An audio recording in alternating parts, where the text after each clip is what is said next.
Chapter 1. The Tapestry and the Tragedy. It was a particularly brisk November morning when Hercule Poirot received an invitation so intriguing that even he, the most discerning of men, raised a finely arched eyebrow upon reading it. The heavy cream-coloured envelope bore the elaborate insignia of Lord Ambrose Whittemore, Patriarch of Whittemore Hall, a name whispered with reverence in England's higher circles, and with envy among those who were not admitted. Inside, the message was brief, almost cryptic. Monsieur Poirot, a matter of delicate discretion and most pressing urgency has arisen. I beg you to honour Whittemore Hall with your presence forthwith. Kindly consider it a service to justice and to history itself. Lord Ambrose Whittemore Poirot reread the note twice before folding it neatly and tucking it into his breast pocket. Mon ami Hastings, he said that afternoon as we sat together at our favourite corner table in Simpson's in the Strand. It appears that fate has decided we should exchange the dull fogs of London for the equally damp but infinitely more aristocratic mists of the countryside. Hastings looked up from his plate of roast beef, his curiosity instantly piqued. A case, Poirot? Something juicy, I hope? Poirot smiled, that peculiar little smile of his that always suggested he knew far more than he intended to say. A tapestry, mon cher Hastings, and I suspect a murder. By the following afternoon, we were seated in the back of a hired Rolls-Royce, the narrow roads unwinding through mist-shrouded hedgerows and ancient woods. Whittemore Hall, when it emerged, did so with startling suddenness. An imposing Elizabethan manor of grey stone, its battlements and towers rising like a dream, or a ghost out of the gloom. A liveried butler received us with solemn gravity, leading us through a vaulted entrance hall, where suits of armour stood sentinel, and faded banners whispered secrets from the high rafters. Lord Ambrose himself awaited us in the drawing-room, a tall, stooped man of 70, his mane of white hair lending him a leonine dignity. His blue eyes were sharp beneath heavy brows, and his long fingers trembled slightly as he offered Poirot his hand. Monsieur Poirot, thank you for coming so swiftly. It is my honour, milord. Lord Ambrose gestured toward a pair of high-backed chairs near the hearth, where a modest fire crackled. A maid appeared silently with a silver tray of tea, and we settled in. The atmosphere, however, remained taut, like a wire stretched too tightly between unseen posts. I have hesitated, Lord Ambrose began after a silence, over whether to summon you. Family pride, you understand. We Whittemores are not accustomed to inviting scrutiny. Poirot inclined his head gravely. But something, he prompted gently, has made it necessary. Lord Ambrose exhaled heavily, the lines around his mouth deepening. 3 nights ago, he said, an ancient tapestry was stolen from the East Wing, a priceless artifact woven in the early 15th century, depicting the siege of Calais. It has hung in Whittemore Hall for over 400 years. A theft, Hastings said, frowning. But surely that is a matter for the local constabulary. Lord Ambrose's gaze sharpened. If it were merely the tapestry, I would agree. But no. There was a death that same night. Poirot sat forward slightly. Ah, Lady Victoria Whittemore, Lord Ambrose said heavily. My niece. I remembered the name, a celebrated beauty once, and a noted patroness of the arts. She had been much in the society pages only a few years prior. She was found in her sitting-room, Lord Ambrose continued, at the foot of the fireplace, her neck broken. A fall? Hastings suggested. The old man's mouth tightened. So the doctor said. An accident, slipping on a loose rug, perhaps. But I do not believe it, Monsieur Poirot. He leaned forward, his voice low. Victoria had been perturbed of late. She spoke of strange sounds at night, whispers in empty corridors. She said she was being watched. She feared something, or someone within these walls. Poirot's eyes gleamed. And no one else heard these sounds. Lord Ambrose hesitated. Some of the servants murmured about noises. But you know how people are, in an old house. They talk themselves into fears. And the tapestry? Poirot prompted. Lord Ambrose's face darkened. The tapestry vanished the same night Victoria died. Vanished from a locked gallery to which only a handful of people had access. Poirot rubbed his chin thoughtfully. One death, one theft, and you believe they are connected? I do, said Lord Ambrose. I believe Lady Victoria was silenced because she knew something about the tapestry's disappearance, or because she was about to discover it. There was a pause. Tell me, Poirot said at last, who are the people currently residing in the hall? Lord Ambrose ticked them off slowly. My nephew and heir, Leonard Whittemore. His wife, Cecilia. My other niece, Miss Clara Whittemore. Lady Frances Derwent, a family friend. She arrived 2 weeks ago and was Victoria's close confidant. Dr. Maxwell Reed, who tends my arthritis and has been staying here for the winter. And the staff. The butler, Simmons, the housekeeper, Mrs. Finch, a cook, 2 maids, a stable hand. Poirot nodded slowly. And all these people, he said gently, had access to the East Wing. Lord Ambrose's gaze hardened. Access, yes. Motive, that I cannot say. Poirot rose, brushing an invisible speck from his sleeve. Then, milord, we must begin at once. He turned, his voice crisp. I will inspect the scene of Lady Victoria's death, the East Wing Gallery, and the tapestry room. Then I must speak with every member of this household. His moustache quivered slightly. There is something out of place here, something which must be set in order. Lord Ambrose bowed. You have my full cooperation. Poirot inclined his head. Order, milord. It is the passion of Hercule Poirot, and I shall not leave until it is restored. He gestured for Hastings to follow. As we stepped into the shadowed halls of Whittemore Manor, the great clocks struck 3. The investigation had begun. Chapter 2. A Gathering of Shadows. Hercule Poirot surveyed the opulent hall of Langston Hall with the meticulous air of a man mentally adjusting every picture frame, every misplaced flower. To most, the room spoke of grandeur. Heavy carved furniture, portraits that glared down with ancestral disdain, and vast echoing stone floors softened only by the faded glory of immense Persian rugs.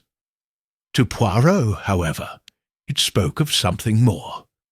Disarray beneath the polish, disorder behind the ceremonial splendour. He tapped a finger thoughtfully against his lips. Inspector Morton, the local man assigned to the case, bustled toward Poirot across the black-and-white tiled floor. A square-shouldered man with a red face, and the permanent air of one battling against chaos, He had been reluctant to involve the famous Belgian at first. Now, however, the gravity of the situation was apparent even to him. "All the household's been gathered, sir," Morton reported with a gruff nod. "As you requested." Poirot gave a small, approving smile.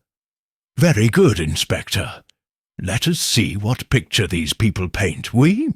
Morton led Poirot into the drawing-room, where the assembled guests and residents waited. A tableau of uneasy expressions, folded arms, and feigned indifference. Poirot took his time surveying them.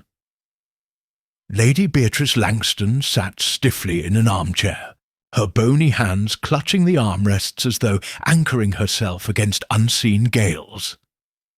Her dark mourning dress, though dignified, emphasized the severity of her lined face and piercing grey eyes. She was the current mistress of Langston Hall, the widow of Lord Langston, and it was clear she was accustomed to commanding deference. Beside her stood Mr. Julian Langston, a handsome but restless figure, her late husband's nephew, and the next in line to inherit the estate. His gaze was sharp, shifting quickly from Poirot to the floor, betraying a disquiet he was trying, and failing, to suppress. Leaning against the window ledge with careless elegance was Miss Charlotte Vale, a striking young woman whose modern-bobbed hair and daring crimson lipstick clashed vividly against the austere setting. Charlotte, it was whispered, had been more than just a guest at Langston Hall. She had been Julian's companion of late, and possibly more. A few steps apart stood Reverend Lionel Pritchard, the vicar of the local parish, twisting his hat nervously between his hands. His watery blue eyes darted about the room as though searching for sanctuary. Then there was Miss Millicent Draper, the devoted and rather prim secretary to Lady Beatrice, a thin woman of indeterminate age with a pinched expression and an air of resentful loyalty. And finally, Mr. Arthur Greaves, the Langstons' long-serving estate manager. A solid man with slow movements and slower speech, he gave the impression of a rock that had weathered many storms.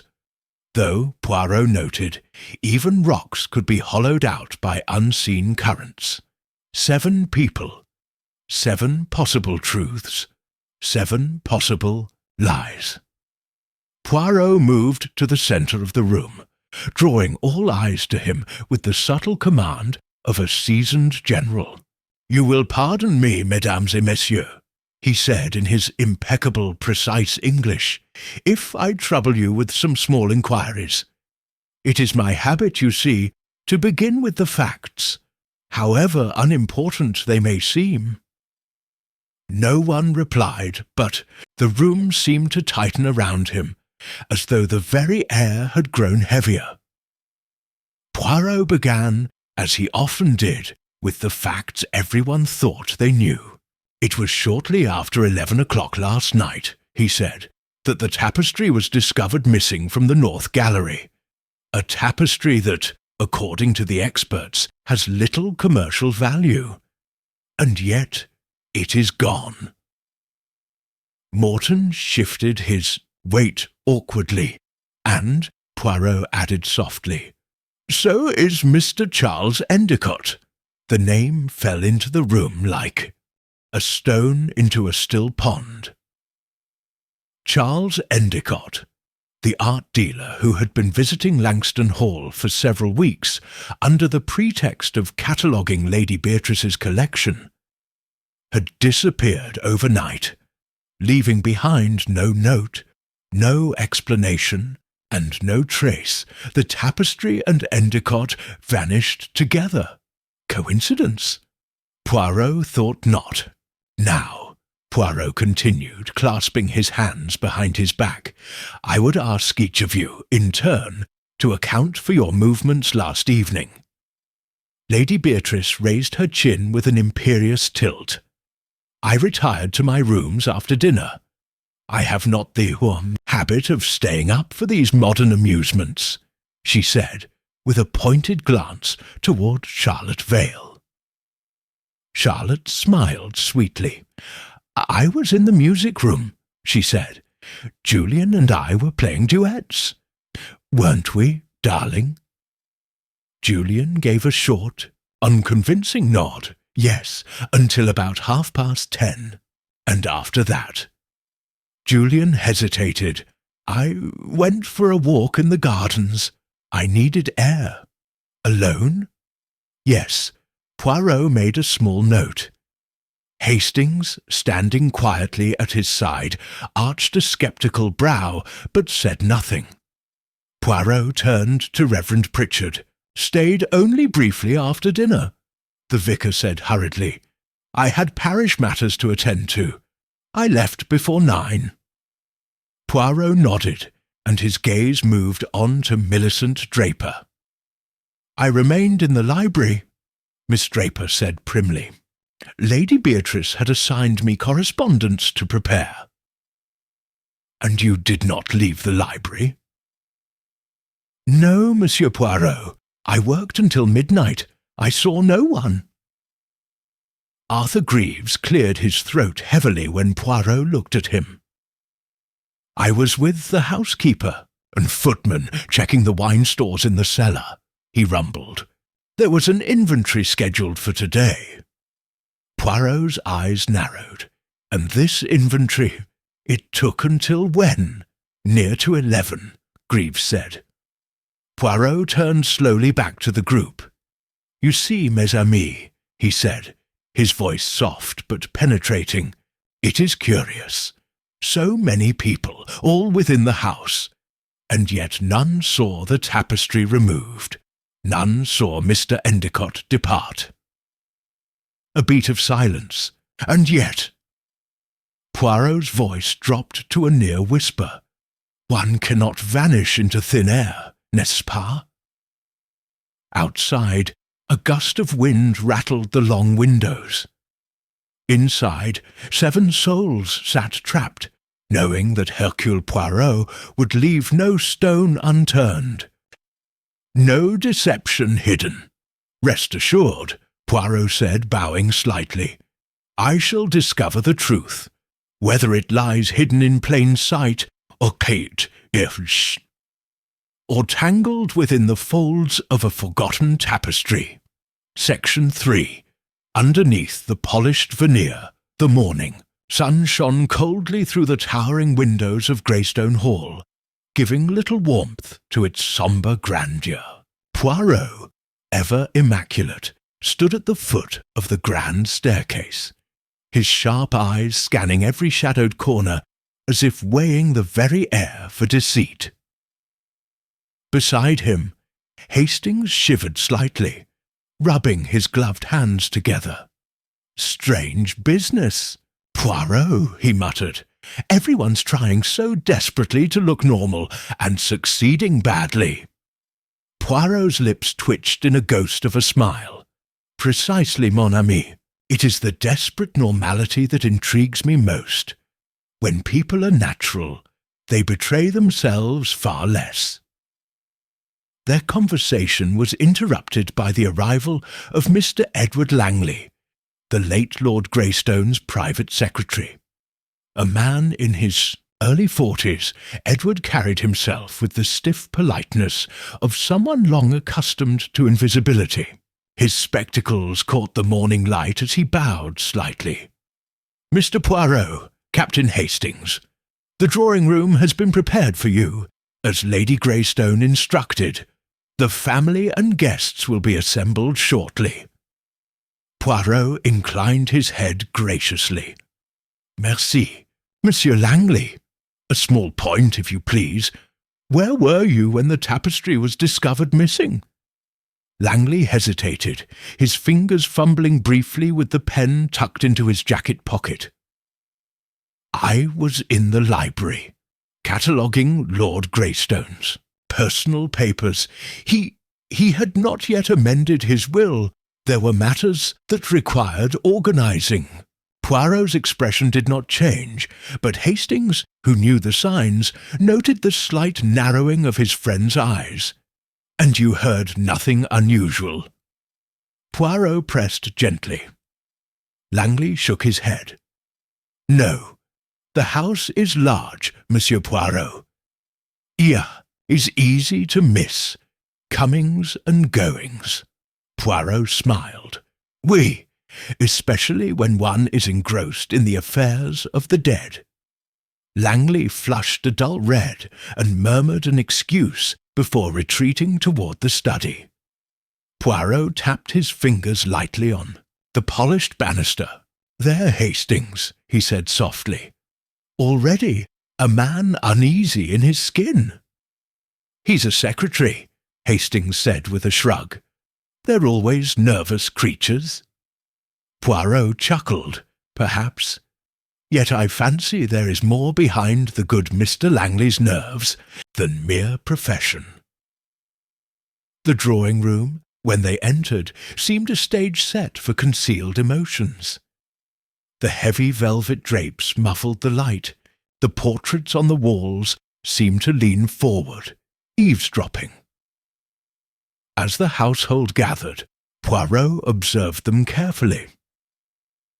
Lady Margaret Greystone, resplendent in deep mourning, sat upright in a high-backed chair, her hands folded like a sculpture's, beneath the lace cuffs of her gown. Her mouth was set in a grim line, but her eyes flickered now and then toward her guests. Beside her stood her son, Lionel Greystone, barely 30, handsome and fashionably dishevelled. Lionel wore grief like an ill-fitting jacket, present but uncomfortable. Then came Miss Evelyn March, Lady Greystone's niece, slight, fair and delicate. She seemed almost translucent against the dark surroundings. Poirot noted the tremor of her fingers as she adjusted her necklace, a small detail, but one that did not escape his notice. Next was Dr. Charles Merrow, the family physician, heavy-set and florid, his pince-nez riding precariously low on his nose. A practical man, Poirot judged, but perhaps too quick to dismiss the suspicious as natural causes. And lastly, Miss Penelope Vavasour, a family friend of indeterminate age, all sharp elbows, sharp glances, and sharper tongue. It was, Poirot mused, an assembly most promising. He stepped forward, folding his hands neatly before him. "Mesdames et messieurs," he began, "I thank you for your time. It is regrettable that we meet under such a shadow. However, I am here to serve justice, not only for the theft of the tapestry, but for Lord Greystone himself." Lady Greystone stiffened, visibly. "There is no suggestion, surely, that Robert's death was anything but natural," she said sharply. Poirot bowed slightly. "Madame, I suggest nothing yet. I merely note the oddity of timing. And timing, as we know, is the soul of intrigue." There was an uncomfortable shifting among the group. Poirot continued, voice calm and deliberate. "I shall need to speak to each of you privately. In matters such as this, even the smallest recollection, no matter how trivial, can prove essential." He turned to Lionel first. "You will assist me, Monsieur Greystone." Lionel gave a small, careless shrug. "If it helps to end this ghastly business." Poirot's smile was polite but unwavering.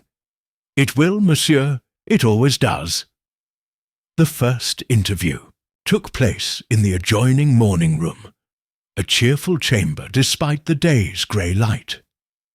Lionel Greystone lounged in the armchair, twirling a silver cigarette case between his fingers. "Frankly, Poirot, I think the whole thing's a waste of time," he said. "The tapestry was probably stolen weeks ago. No one really notices these things." Poirot lifted a brow. Indeed. Yet it was discovered missing the morning after Lord Greystone's death. Lionel waved a hand. Coincidence, or some opportunistic servant. You are very sure it was a servant. Who else? Lionel leaned forward, his smile thin. You don't really think one of us would bother? Poirot allowed the question to linger in. The air. And where were you the night of the disappearance? Lionel yawned theatrically. In the billiard room, with Evelyn March. We played 2 games. I beat her soundly, I might add. Poirot nodded slowly. And after?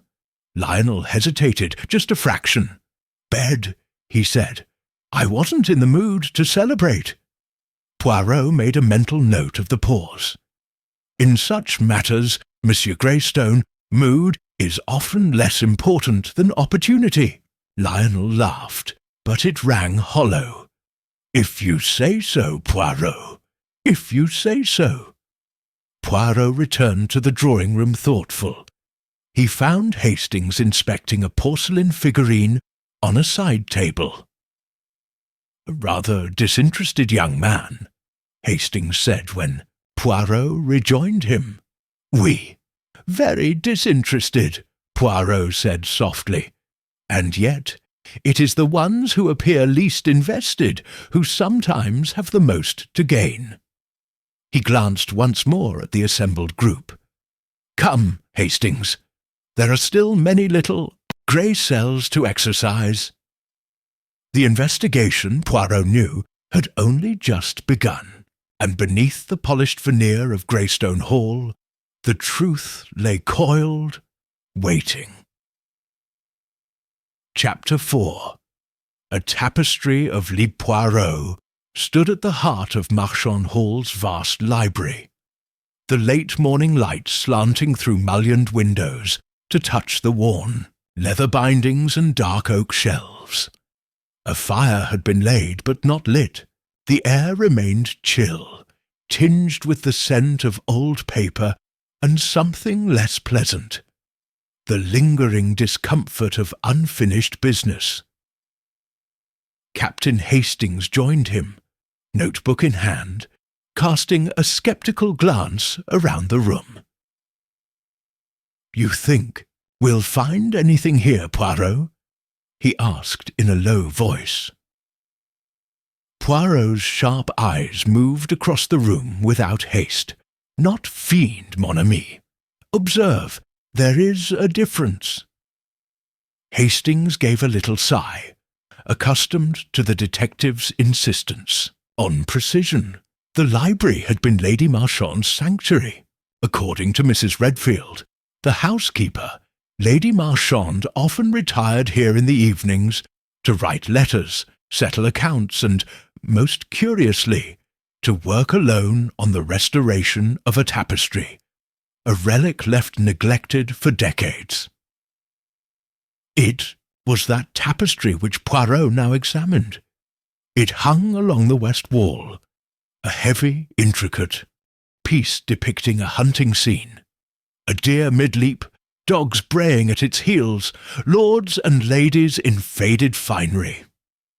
At first glance, nothing seemed amiss, but Poirot approached with a careful step. The lower right-hand corner of the tapestry bore a faint stain, hardly visible unless one knew to look. A stain, Poirot mused, that could easily be overlooked, unless one were trained to seek disorder. Blood, do you think? Hastings asked, peering closer. Poirot gave a small, non-committal shrug. Perhaps. Or perhaps wine. Or ink. It is not the stain itself that intrigues me, Hastings, but its location. Hastings frowned. It's at the bottom. Well, people brush against it, I suppose. Poirot's smile was thin. Exactly, my friend, yet no disturbance elsewhere, only there. He reached into his pocket and produced a small magnifying glass, examining the weave. And there is something more. The threads here have been reworked. Poorly. See how the stitching lacks the original tension. Hastings, squinting dutifully, nodded even if he could not quite see what Poirot meant. So, someone tampered with the tapestry. Someone, said Poirot softly, has hidden something. Their inspection was interrupted by the entrance of Mr. Rupert Marchand, the late Lady Marchand's stepson. He carried himself with an easy arrogance, a man used to command in small circles, but who would wilt under greater scrutiny. Monsieur, Rupert said, his voice deliberately light, poking about old cloth now. I should have thought you'd leave that to the women. Poirot turned with perfect politeness. You are mistaken, monsieur. Textiles hold many secrets. A button dropped. A thread snared. A message stitched in haste. Even murder, it has its fingerprints upon such things. Rupert's smile tightened. Superstition, non, mon cher, psychology. There was a small pause. Poirot's gaze sharpened. Tell me, Monsieur Marchand, on the night of your stepmother's death, where were you precisely between the hours of 8 and 11?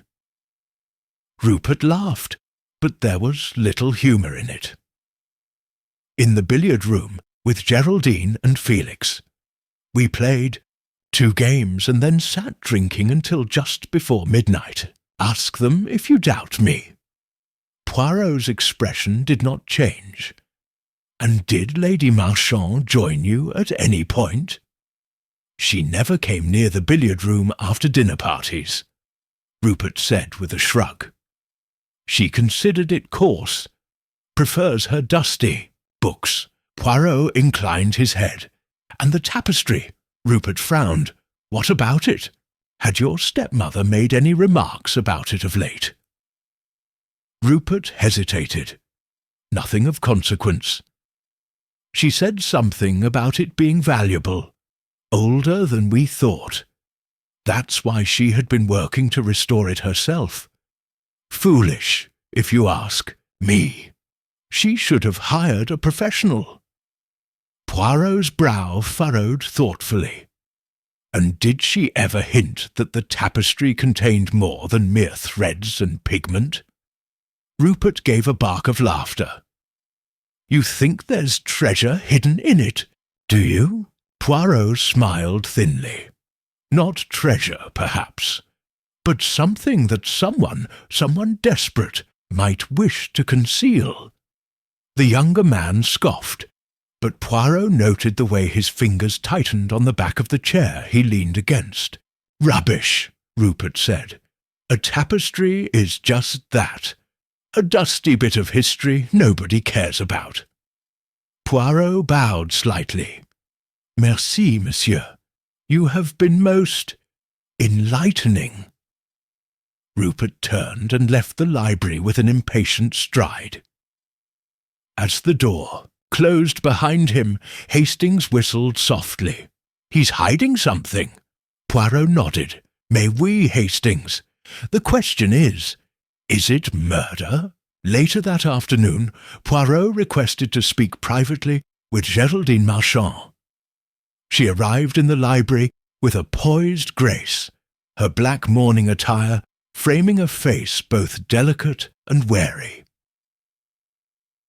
Please, mademoiselle, Poirot said, gesturing toward a chair. Geraldine sat, smoothing her skirt with nervous fingers. I know you have questions, Monsieur Poirot. Indeed, I wish to understand the habits of Lady Marchand in her last days, particularly regarding this tapestry. Geraldine hesitated. She was obsessed with it, she said finally. She would spend hours studying it, stitching here and there, muttering to herself. Muttering? Geraldine nodded. I once overheard her say, they'll never see it, never suspect. I thought she was referring to her restoration work, making invisible repairs. Poirot's eyes gleamed. perhaps, mademoiselle, or perhaps something more." Geraldine hesitated, then leaned forward. "There's something else.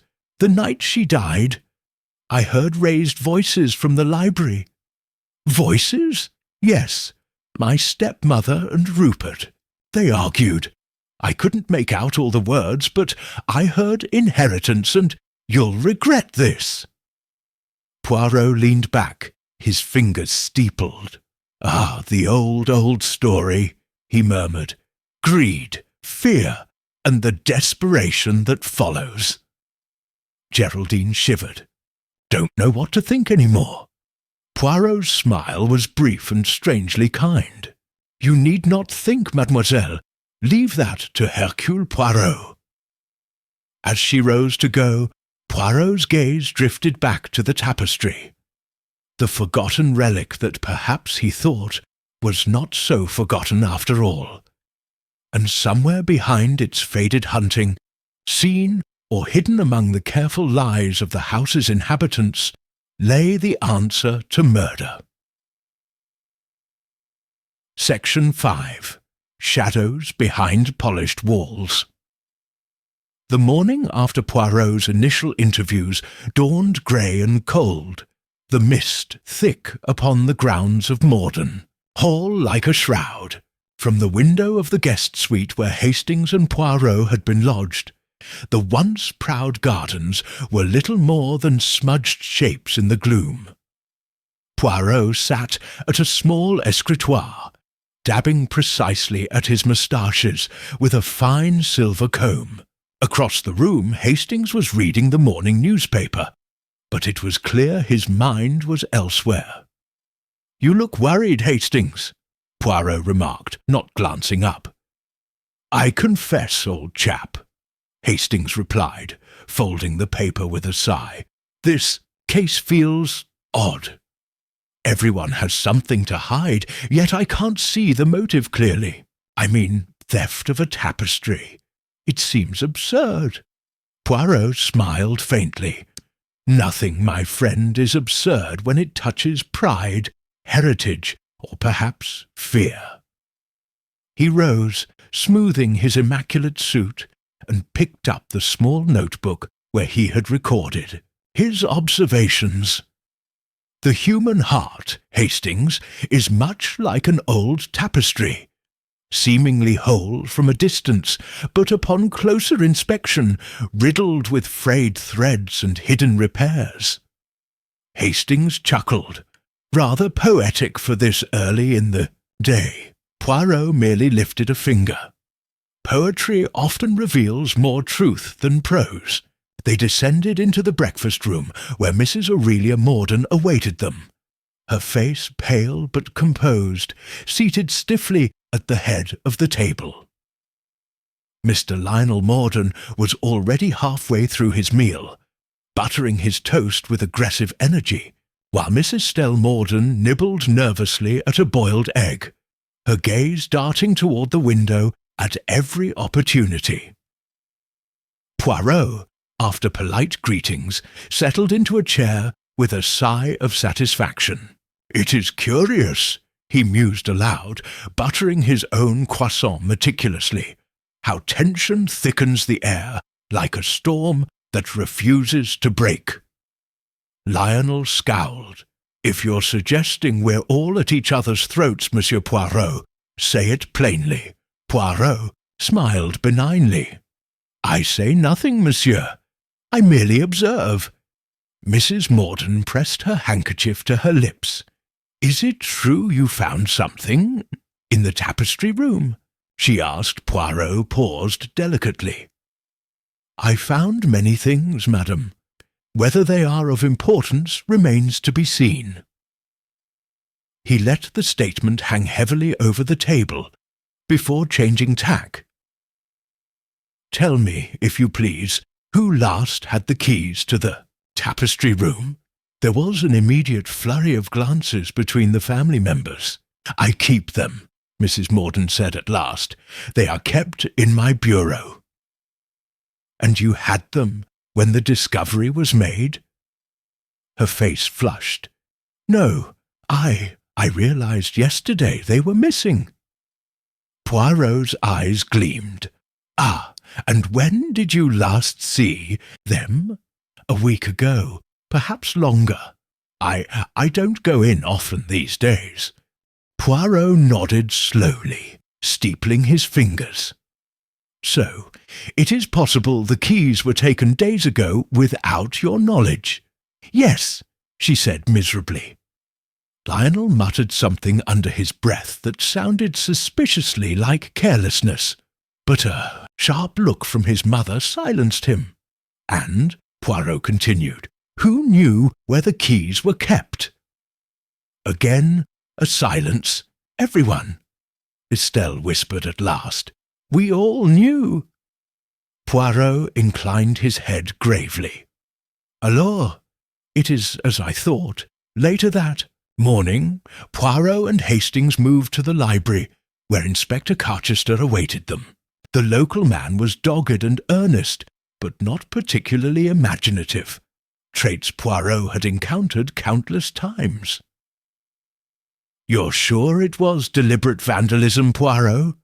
Carchester asked, scratching at his chin. "I am sure, mon ami," Poirot replied. "The tapestry was not merely damaged by chance. The slashing was focused, intentional. Someone was seeking something." "A hidden pocket?" Hastings suggested. "Possibly. Or perhaps an alteration in the design. Something someone wished to conceal or remove." Carchester frowned. "But what?" Poirot tapped his temple. "That, Inspector, is what we must discover." He rose and paced slowly along the bookshelves. "Tell me," he said abruptly, "have you inquired into the financial standing of the Morton family?"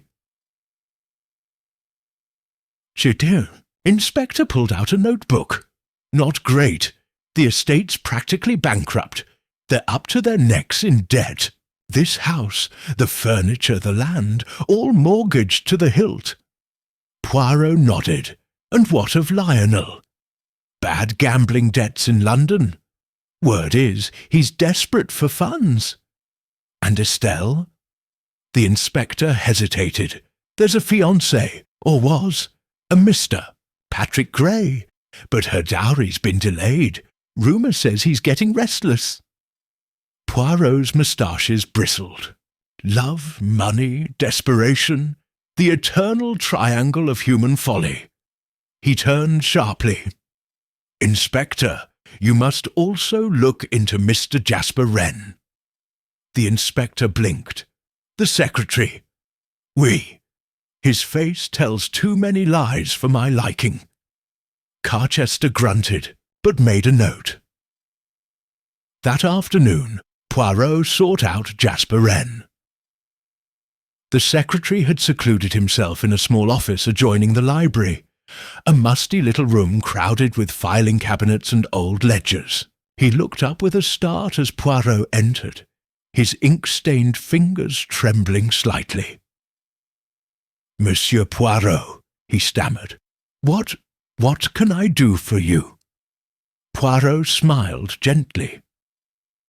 "Only a few questions, monsieur." He stepped inside, allowing the door to click shut behind him. "You were devoted to Lady Morden?" "Of course," Wren said quickly. "You have been with the family long?" 7 years. "And you have had access to many private documents?" Wren swallowed. "Naturally. I handle the estate. Records." Poirot watched him closely. "And recently? Any unusual requests?" Wren hesitated. "No. That is, well, there was one thing." Poirot waited patiently. "Lady Morden asked me to inventory the contents of the tapestry room. To compile a list. When?" 3 weeks ago. "And you completed it?" "Yes. I submitted the list to her last week." Poirot's eyes glittered. "And did you note anything peculiar?" Wren hesitated too long. "No. he said finally, but his voice was thin. Poirot smiled, a smile that offered no comfort at all. Returning to their rooms, Poirot gathered Hastings and Carchester. "The noose tightens, mes amis," he said. "There is a secret hidden within that tapestry, yes. But more than that, there is a secret hidden within this house, and like all secrets, it festers." He tapped the notebook with one elegant finger. "Tonight we gather them all, and Hercule Poirot shall pluck the truth from among the tangled lies." Chapter 6. The Puzzle of the Tapestry. The following morning dawned grey and heavy with mist. Poirot, freshly pressed and perfectly assembled from moustache to shoes, stood before the grand fireplace in the drawing-room, gazing thoughtfully at the painting that hung above the mantel. A 17th-century landscape, brooding and dramatic. It was not the painting, however, that occupied his mind. No, it was the tapestry. Lady Pembroke's insistence on the significance of the missing tapestry the night before, and the strange reactions it had provoked among the guests, now loomed large in his thoughts. "There is something symbolic here, Hastings," Poirot said as I entered the room, still blinking the remnants of sleep from my eyes. "Something that everyone has seen and yet not understood." I joined him by the fireplace. "You think the tapestry was removed on purpose?" I asked. Poirot gave a small shrug. "There are no accidents in cases such as this, mon ami. Only carefully concealed purposes. What remains is to find whose purpose it was." At that moment Mrs. Danvers entered, the housekeeper, always discreet but observant, with her plain dress and downcast eyes. "If you please, sir," she said, glancing from Poirot to me, "Inspector Flint is here to see you."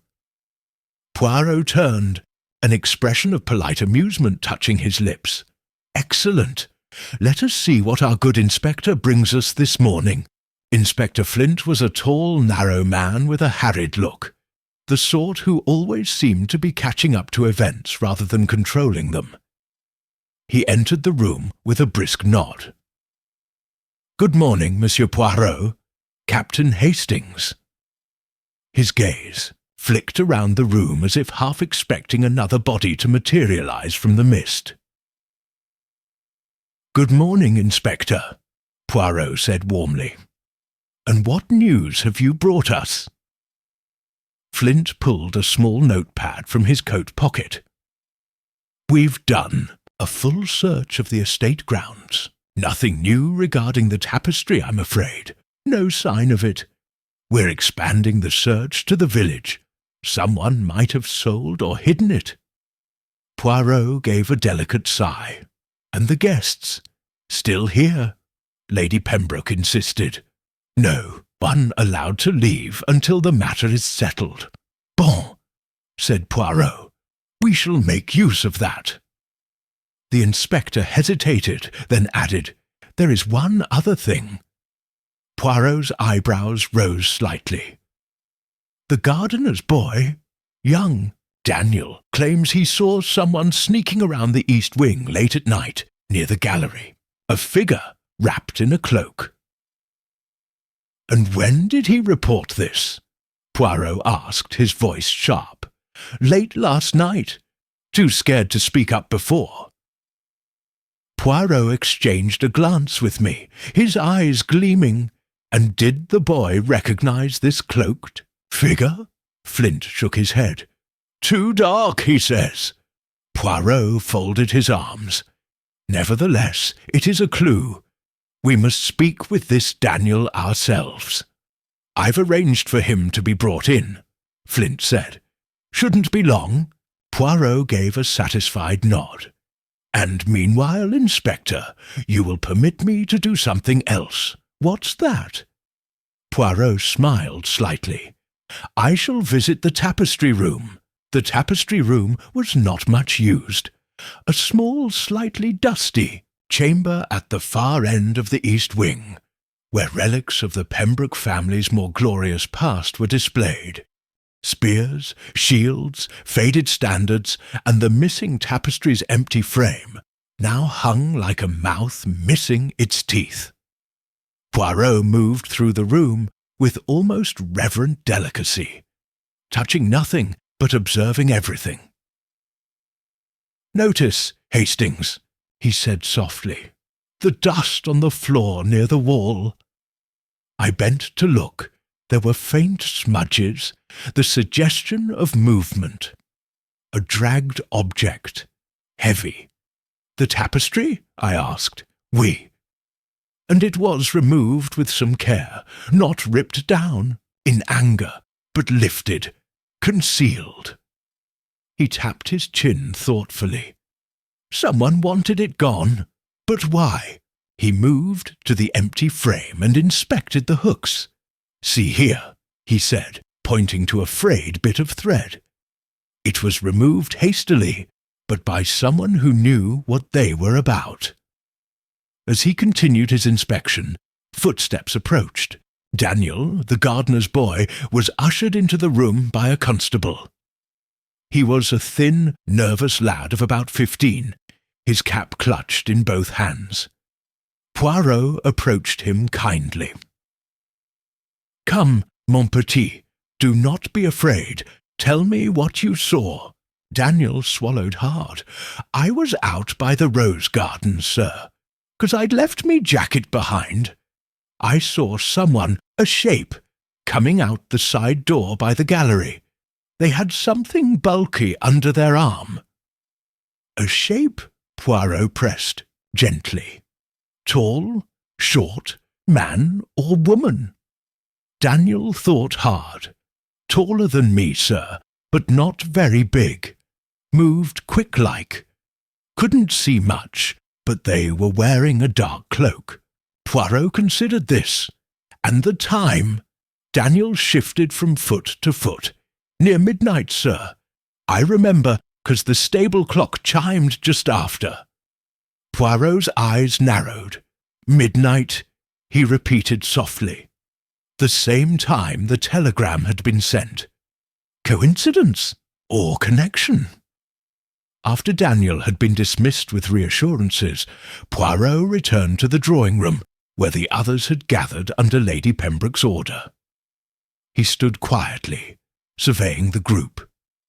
Sir Hugo was arguing quietly with Miss Cartwright, near the window. Gerald Whitby sat sullenly by the fireplace, flipping a silver coin between his fingers. Evelyn Pembroke, Lady Pembroke's youngest niece, hovered nervously by the door. Poirot cleared his throat. "Messieurs et mesdames," he said, his voice precise, "I wish to ask a simple question. Who among you has an interest in the tapestry?" There was a pause. Sir Hugo blustered first. "I don't see what a dusty old thing has to do with anything." Miss Cartwright, more cautious, said, "Lady Pembroke prized it for sentimental reasons." Gerald Whitby shrugged. "A piece of cloth, worth a few £100, maybe." Poirot's gaze lingered on Evelyn. She bit her lip. I used to love looking at it as a child," she admitted. "The figures, the animals, it always seemed full of secrets." Poirot's eyes gleamed. "Secrets indeed, mademoiselle." There was a charged silence. Poirot turned away, but not before Hastings noticed a flicker of something. Fear, perhaps, on more than one face. Outside, the mist pressed close to the windows, sealing the house in its own private world. Inside, Poirot prepared his next move. The tapestry was only the beginning. The true crime, he knew, lay deeper still. Chapter 7. The Game of Masks Morning, Sunlight filtered through the high windows of Castelnau House, softening the harsh lines of its ancient stone. In the grand drawing-room, Hercule Poirot sat at a small table set for breakfast. Every element, the pot of chocolate, the rack of toast, the gleaming silverware, arranged with mathematical precision.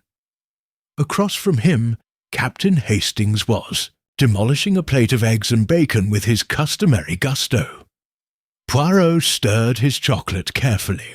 "It is curious, is it not, Hastings?" he said at length, "how quickly the masks begin to slip when one applies the gentlest pressure."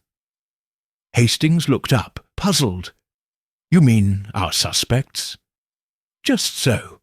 Each of them, Madame Devereux, young Lionel, even the timid Miss Violet, each wears a mask, and yet none can sustain it for long under the eye of Hercule Poirot."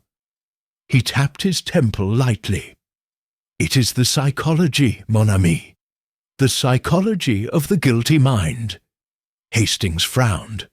"But what if more than one of them is guilty? They're all behaving strangely." Poirot smiled thinly. "Ah, but guilt is not always of the same kind. Some carry guilt for what they have done, others for what they have failed to do, and it is my task to distinguish between the two." He rose, adjusting the line of his impeccable jacket. "Come, Hastings, the game begins in earnest today." The drawing-room had been transformed into Poirot's personal theatre of observation. The suspects were summoned one by one under the guise of informal conversation. Poirot took a seat near the fireplace, leaving Hastings to sit at a discreet distance with his notebook. First came Madame Devereux. She glided into the room, every inch the grande dame, her black dress immaculate, her pearls discreet yet unmistakably valuable. Yet Poirot noted the tightness around her mouth, the faint tremor in the fingers that smoothed her skirt.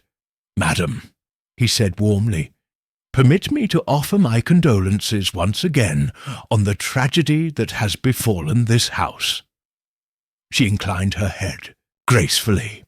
"It is a great loss, Monsieur Poirot.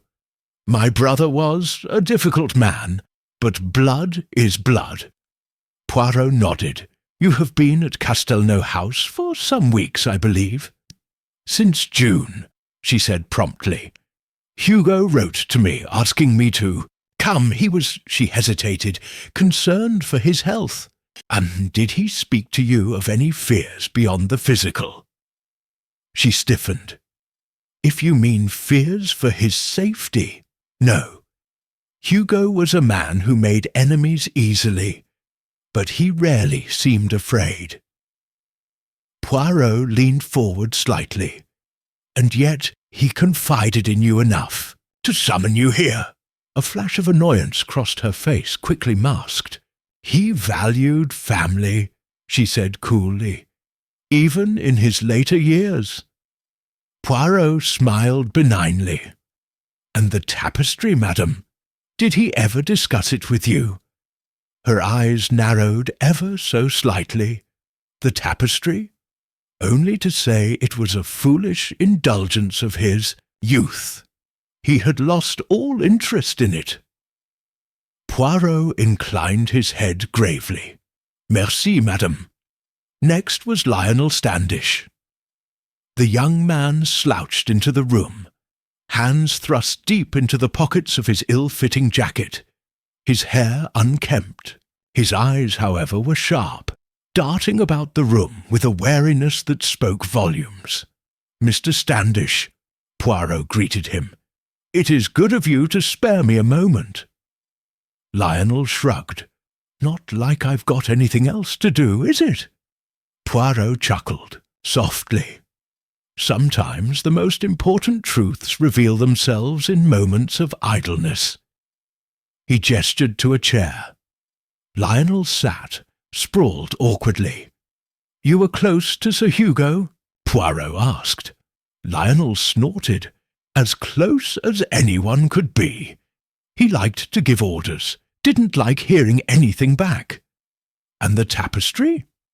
Lionel looked blank for a moment, then shrugged again. Never understood the fuss about it. Ugly old thing? If you ask me, Poirot's eyebrows rose, and yet it has vanished. Lionel's mouth twitched. Maybe someone else thought it was worth something. I wouldn't have touched it if you'd paid me. Poirot smiled. Ah, but there are many kinds of value, monsieur. Sentimental, historical, even criminal. Lionel shifted, uncomfortably. I don't know anything about it. Of course, Poirot said soothingly. But if you do remember something, no matter how small, you will tell me, n'est-ce pas? Lionel mumbled something inaudible and bolted from the room as soon as Poirot dismissed him. Then came Miss Violet Fern. She entered hesitantly, her hands clutching a battered notebook, her face pale. Poirot rose courteously. Miss Fern, please sit. I merely wish to ask you a few small questions. She sat perched on the very edge of her seat. You knew Sir Hugo well? Poirot began. Not well, she said quickly. I was only his secretary. But often the secretary knows more of a man's affairs than his own family, Poirot said gently. She said nothing, only twisted the notebook in her lap. You were aware of the tapestry? He asked. Her eyes widened. Of course, Sir Hugo. He often spoke about it, but not fondly. Ah? Poirot leaned forward. He said it was a curse, Violet whispered, that it had brought nothing but misfortune to anyone who tried to profit from it. Poirot nodded slowly. And yet, someone profited by making it disappear. Violet shivered. Maybe it's better that way. Poirot observed her keenly. Perhaps, but murder, mademoiselle, is never better. She looked as though she might faint. Poirot softened his voice. Tell me, did you see anyone near the study on the night Sir Hugo died? She hesitated. I saw Lionel near the corridor, but it was late, and it could have been anyone. Poirot smiled kindly. Merci, mademoiselle. You have been most helpful. As she fled the room, Poirot turned to Hastings, who was scribbling furiously in his notebook. Well, Hastings? He asked lightly. Hastings looked up, frowning. They're all lying. Poirot allowed himself a small chuckle. Ah, you begin to see, mon ami. But the lies, they are not equal. Some are born of fear, others of guilt. He rose, and, now, it is time for Hercule Poirot to take a little stroll about the house. For there are truths hidden not only in the words, but in the walls themselves. Outside the window, the sky was brightening, but the heavy tension inside Castelnau House remained. Poirot adjusted his cuffs and set off down the hall, each polished step bringing him closer to the heart of the tangled mystery. Chapter 8. The Whisper at the Staircase. The wind moaned outside Casterfield Hall, threading itself through ancient eaves and forgotten cracks in the stonework. Inside, the house stood still as a held breath. Poirot, ensconced in the library's leather armchair, sipped his tisane with delicate precision, while Hastings sat opposite, nervously tapping his foot. "You're agitated, mon ami," Poirot said, setting his cup down on its saucer with the faintest of clinks. "I can't help it," Hastings replied. "There's something unnerving about this place. All the locked rooms and gloomy halls. It's as if the house itself is watching us."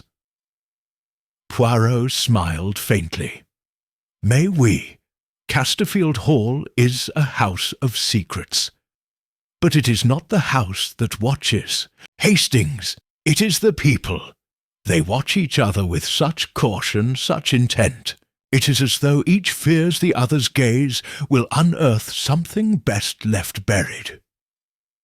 He glanced toward the window, and now the tapestry. It had not been returned. After the dramatic revelation in Chapter 7, when Poirot found the signature, hidden beneath the faded threads of the forgotten tapestry, a monogram that should not have existed in that era. The artifact had been locked in a study safe under the care of Inspector Felton. Yet sometime during the early hours, it vanished. Again. "Somebody is becoming desperate," Poirot murmured. "That is always the most dangerous phase." Poirot's next move was unexpected. He requested to see the servants. They were gathered in the kitchen. Mr. Graves, the butler, Mrs. Minton, the housekeeper, Elsie, the scullery maid, and Tom, the young footman with wide eyes and a nervous stammer. Poirot's approach was not interrogative, but observant. He moved slowly through the room, complimenting the brass polish on the kettle, remarking on the scent of freshly baked scones before turning to Graves. "You are a man of order, Monsieur Graves." "Yes?" Graves, a tall and dry man who might have been carved from oak, inclined his head. "It is my responsibility, sir. The house is large, and Lady Villiers insists on discipline." Poirot smiled warmly. "I too insist on discipline, and when discipline is broken, one notices it, no?" Graves' brow furrowed. "There has been something odd, sir. The east wing. Doors opened when they shouldn't be. Footsteps at strange hours." "Indeed?" Poirot said, eyes gleaming. Mrs. Minton, stout and red-faced, interjected. "It's not the first time, sir. That wing has always had a reputation. Though we keep it clean, no one stays there now. Not since the war." Poirot nodded slowly. He turned to Tom. "And you, mon garçon, you seem to hear more than most. What is whispered among the walls?" Tom looked terrified to be addressed, but replied in a rush. I heard someone last night, sir, near the library, after midnight. Whispers and footsteps. I thought perhaps it was Lady Portia, but... Tom bit his lip. The whisper had an accent, not hers. French, maybe, I don't know. Poirot exchanged a quick glance with Hastings. French, he repeated thoughtfully. Later, back in the study, Poirot drew a map of the estate, tracing his finger along the narrow halls of the east wing. "Two things are clear, Hastings," he said softly. "One, the tapestry was not merely stolen. It was hidden and then returned, and now it is gone once more. This is not the action of someone wanting to sell a valuable artifact. This is concealment of meaning, of legacy. And the second," Poirot's finger tapped at a blank spot on the East Wing sketch. "Someone in this house speaks fluent French and has a reason to remain unnoticed." Hastings was quiet for a moment. "You don't mean Miss Deverill?" Poirot smiled. "I mean only what we know. Mademoiselle Deverill claims to be an art historian from Paris, here to assist with the estate's archive. But no record of her institution exists, and she has given no surname beyond Deverill. This, in my experience, is either the mark of nobility or invention." Hastings frowned. "She doesn't seem like a criminal." "No," Poirot agreed. "She seems like someone with a cause, and people with causes are far more dangerous than thieves." Poirot requested Miss Deverell join him in the solarium, a room dappled with late morning light and perfumed by the last of the autumn roses. She arrived gracefully, dressed in soft grey wool, a single pearl at her throat. Her expression was calm, but her eyes, intelligent, calculating, flicked over the room like a hawk. "You wish to speak with me, Monsieur Poirot?" "Oui, mademoiselle," he said, offering her a seat. "There is a matter of provenance that troubles me." She smiled politely. "Do you refer to the tapestry?" "Just so. You see the signature. It was not merely a mark, it was a cipher. Hidden within it is a date and a name, one that has political implications." She said nothing. Poirot continued softly. "The tapestry was not merely a work of art. It was a message, a link to an exiled lineage, and someone in this house knows what it means." Her expression tightened for a fraction of a second before she composed herself. "I don't know what you're suggesting." "I suggest only that the tapestry's removal was no theft. It was a rescue." She stood abruptly. "If you have accusations, make them clearly." "Non, mademoiselle, I have questions, and soon I shall have answers." As she turned to leave, she paused at the door.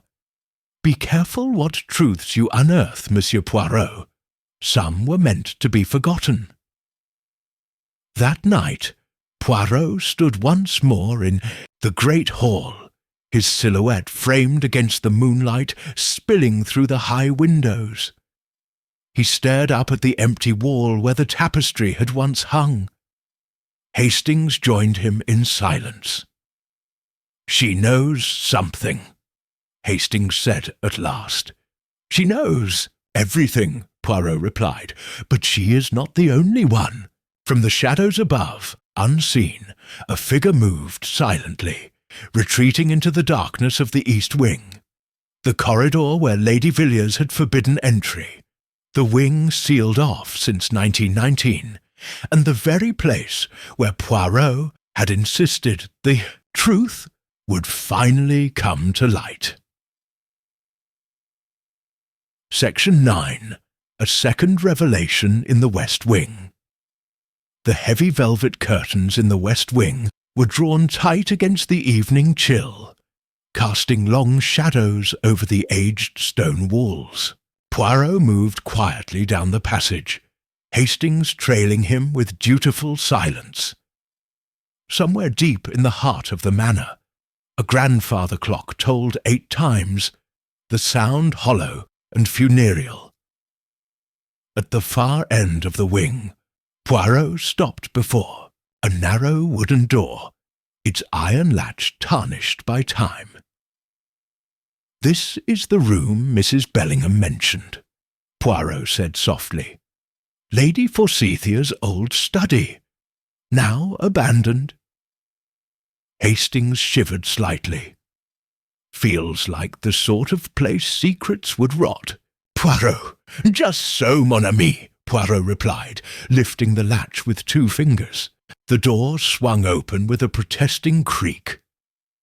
Inside, the air was musty, thick with the scent of old parchment and disuse. Shelves lined the walls, sagging under the weight of ancient volumes. A dusty desk sat before the window, the green-shaded lamp upon it dark and useless. But it was the tapestry that drew the eye. Hung over the back wall was a grand piece of embroidery, its once vivid colours now faded to muted browns and greys. It depicted a medieval scene, a woman at a spinning wheel, watched by a stern knight whose face was partially obscured by a cowl. Poirot stepped closer, examining it intently. "This is the tapestry Lady Forsythia treasured, no?" Hastings nodded. "The one that supposedly hides some family secret." but surely that's all old legend." Poirot smiled faintly. "Legends, Hastings, are often embroidered themselves, but the threads of truth are still there, if one looks carefully." He reached into his pocket and withdrew a small magnifying glass, inspecting the lower left corner of the tapestry. After a few minutes, he made a quiet, satisfied sound. "You see here," he said, pointing. "This section, the thread differs slightly. The colour is newer, less faded." Hastings squinted. "I can't say I see the difference." Poirot did not expect him to. It is subtle, almost invisible to the casual observer. Someone repaired or altered the tapestry recently. "Altered it?" Hastings repeated. "But why?" Poirot did not answer immediately. Instead, he moved to the side of the desk where a small, battered strongbox sat hidden behind a pile of books. He lifted it carefully. "Locked naturally," he murmured, "but not insurmountable." From his coat he produced a small, slender tool, and with the ease of long practice, worked the lock. The lid creaked open to reveal a bundle of letters, each tied with fraying ribbon, and a thick ledger bound in cracked leather. Poirot rifled through the letters briefly, his brows knitting as he read. "Aha!" he breathed. "It is as I suspected." He selected one letter and passed it to Hastings, who read aloud. "Dearest Forsythia, I must again beg you to keep the documents hidden until the time is right. If they are discovered, all could be lost. Yours in trust, G." Hastings frowned. "G? Who is G?" Poirot smiled thinly. "That, Hastings, is what we must uncover." He turned to the ledger, flipping through its brittle pages. There, scrawled in Lady Forsythia's hand, was an inventory of the estate's holdings. Properties, bank accounts, minor valuables, and near the end, a curious notation. "Mural document concealed within the lady's tapestry, to be revealed upon my death, or in the event of grave injustice." Poirot closed the ledger carefully. "Lady Forsythia left a hidden message, mon ami, one she feared to reveal while alive." Hastings stared at the tapestry, awe dawning in his face. "You think the tapestry hides some kind of proof, I think," Poirot said slowly, "that someone believed it did. And that belief has already cost one life." Returning to the main hall, Poirot found the household assembled as requested. They stood uneasily beneath the chandelier's flickering light. Mr. Bellingham with his ever-shifting gaze. Miss Clara with her lips pressed into a thin, anxious line. Young Mr. Giles, pacing like a trapped animal. And Mrs. Bellingham, tight-lipped and cold. Poirot surveyed them for a long moment before speaking. "Ladies and gentlemen," he said, his voice deceptively gentle, "I have unearthed evidence that Lady Forsythia concealed a truth, one she believed too dangerous to reveal in her lifetime. There was a stir among the group. I have also reason to believe," he continued smoothly, "that the secret concerned the inheritance of Brackendale Manor." Mrs. Bellingham's fingers tightened visibly around the pendant she wore. Poirot did not miss the gesture. And so he went on. Someone feared exposure. Someone who stood to lose everything if the secret became known. He stepped closer to the assembled family. "I invite you now to speak, mes amis. If any among you wishes to confess a small deceit, an omission, perhaps, now would be the time." Silence. A long, oppressive silence. Poirot smiled very faintly. "Very well," he said. "Then I shall proceed in my own way." He turned neatly on his heel. "Tomorrow morning we shall meet again, all of us, and Hercule Poirot shall reveal the truth." He gave a slight bow. "Until then, I suggest none of you attempt to leave Bracondale Manor." He swept from the room, leaving behind a silence more deafening than any outcry. Hastings hurried after him. "Poirot," he said in a low voice, "surely you have enough to act now." Poirot shook his head. "Non, mon ami, the trap is not yet fully set, but soon, very soon." Behind them, the old house seemed to shudder in the gathering storm. The tapestry, the hidden document, the vanished telegram, all the threads were coming together, and tomorrow Poirot would pull them tight. Chapter 10.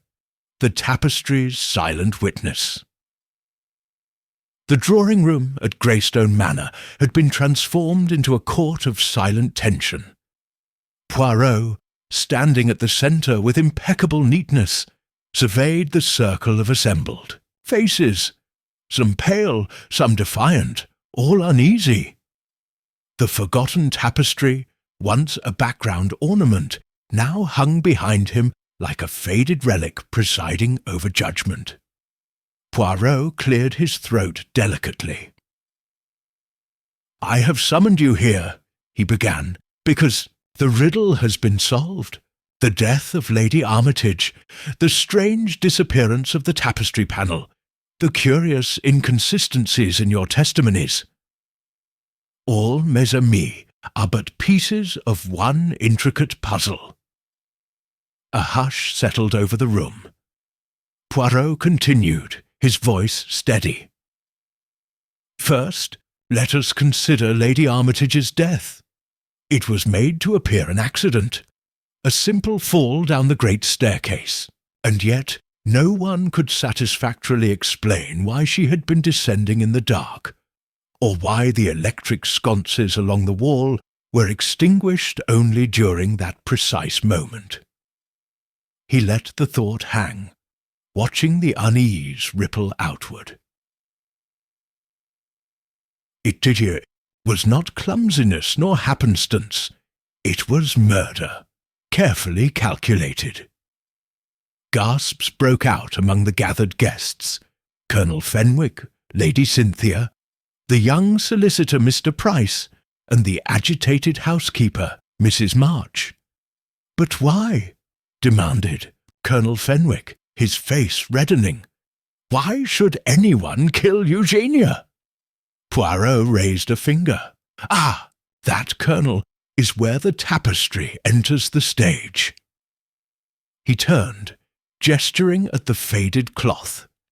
"This tapestry, so long neglected, holds a secret Lady Armitage discovered only days before her death. The hidden stitches, the concealed initials, the record of a disputed inheritance buried within its fibres." Murmurs broke out. Lady Cynthia clutched her pearls. Poirot pressed on. Lady Armitage, sharp-eyed and curious, realized the tapestry proved the legitimacy of a rival branch of the Armitage family. A line which, if acknowledged, would strip the current heirs of their rights to Greystone Manor and the associated fortunes. He paused, letting the impact of his words sink in. And so there was a motive to suppress this revelation, to ensure the tapestry's secrets remained forgotten. Poirot turned his gaze on Mrs. March, who shifted nervously under the weight of his scrutiny. "You, madam, knew of the tapestry's importance," he said gently. "You have served this household your entire life. You overheard Lady Armitage's excitement when she found the markings." Mrs. March wrung her hands. I didn't know what it meant, she stammered. Only that she said it would change everything. Poirot nodded. You did not kill her, but you confided your fears, did you not, to someone else? Her lips trembled, but she gave the barest nod. Poirot's voice sharpened. And that someone was you, Mr. Price? The young solicitor flinched visibly. You stood to lose everything, Poirot said. If the inheritance shifted to a distant branch, your lucrative position as the Armitage family's retained counsel would vanish overnight. No, Price said desperately. It wasn't like that. You tampered with the lights, Poirot said inexorably. You waited until Lady Armitage descended the stairs, then plunged the hallway into darkness, counting on her poor vision and the steep steps to do your work for you. Poirot stepped forward, his gaze pinning Price to his seat. But the tapestry, you could not risk it remaining. You tore away the panel with the proof, believing the rest of the household would accept Lady Armitage's death as a tragic accident. You were clever, Mr. Price, but not clever enough. Price sagged in his chair, colourless and broken. I didn't mean for her to die, he muttered. I only wanted her to be frightened, to drop it, to forget. Poirot shook his head, his expression stern. Once the hand moves toward crime, mon ami, it rarely stops at the first step. Inspector Miller, who had been waiting in the background, stepped forward briskly. You'll have to come with me, sir. Price rose unsteadily, flanked by the inspector and a constable. As they led him away, Poirot turned back to the others, who sat in stunned silence.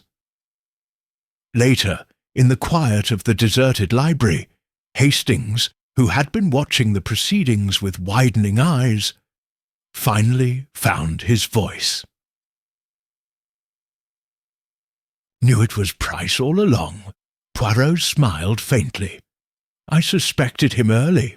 The financial motive was too great. But suspicion, Hastings, is not enough. One must observe, but so carefully. The moment he mentioned the tapestry being damaged by accident, when no such detail had yet been disclosed, that, mon ami, was his undoing. Hastings whistled softly. And Mrs. March? A loyal servant, Poirot said, but the bearer of dangerous gossip, like the servant in many a Greek tragedy. It is always thus. He rose, straightening his cuffs with meticulous care. The tapestry will be restored, he said. The true heirs will be found. In due course, justice, both for the living and the dead, is served. Poirot paused, his gaze lingering on the ancient cloth, now protected behind velvet ropes. Such fragile things, Hastings, he murmured. Truth, honour, justice, they fray so easily when greed pulls at the threads. He turned toward the door. Come, my friend, our work here is done. And besides, I feel a certain longing for a quiet dinner. Perhaps something with a fine sauce, yes. I laughed, falling into step beside him, as the rain began once more against the manor windows, soft, insistent, and cleansing. Outside the storm passed. Inside, peace, hard won but restored, returned to Greystone Manor at last.